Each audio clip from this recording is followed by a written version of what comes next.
have a lot of sympathy for both groups. The group that's like, I need to get out of these rules and everything at church, and it's because it's been done in a way that's been heavy-handed or lacking love. It's just follow the rules.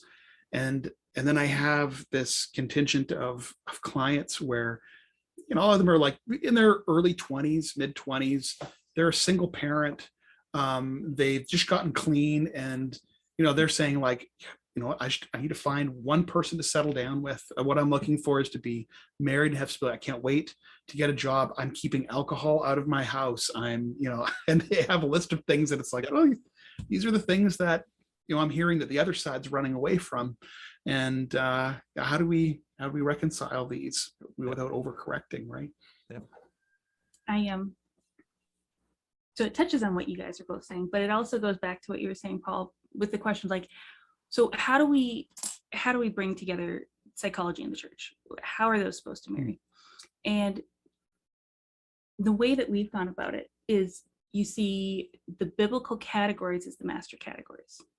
So the overarching categories through which you understand things are the biblical categories.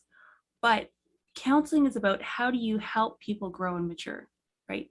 Whatever the issue is, if it's trauma, if it's whatever, the question always is, how are you helping this person to develop and grow? And so the answer is, you need a whole stinking lot of wisdom, because each person and each situation is really, really different. And so you need a lot of wisdom. And so you guys are just playing with, there's different things different people need, right? Some people need beauty, some people need truth, some people need a firm hand, some people need extra rope to almost hang themselves with.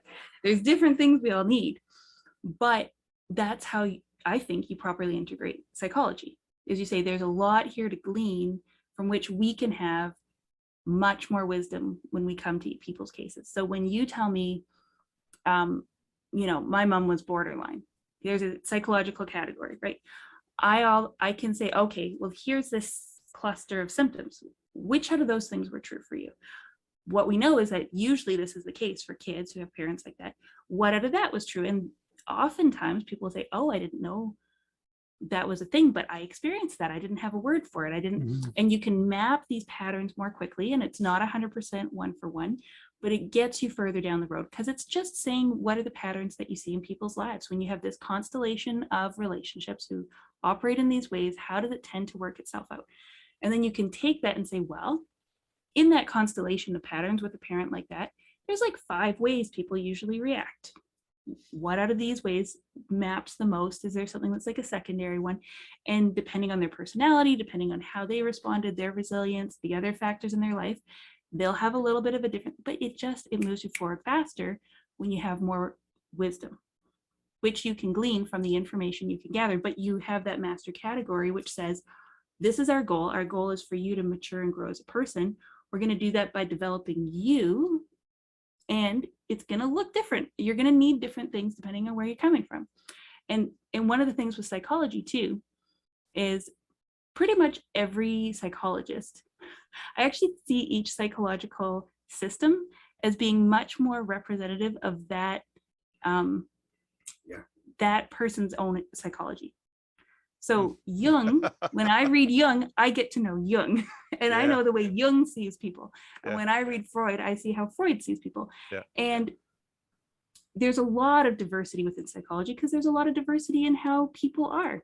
But basically, a psychological system is a really great transference. I get to see everything about how you map the world, because you tell me, oh, this means this and this means that, which doesn't necessarily mean that's true, but there's a certain set of people that will see it and experience it that way.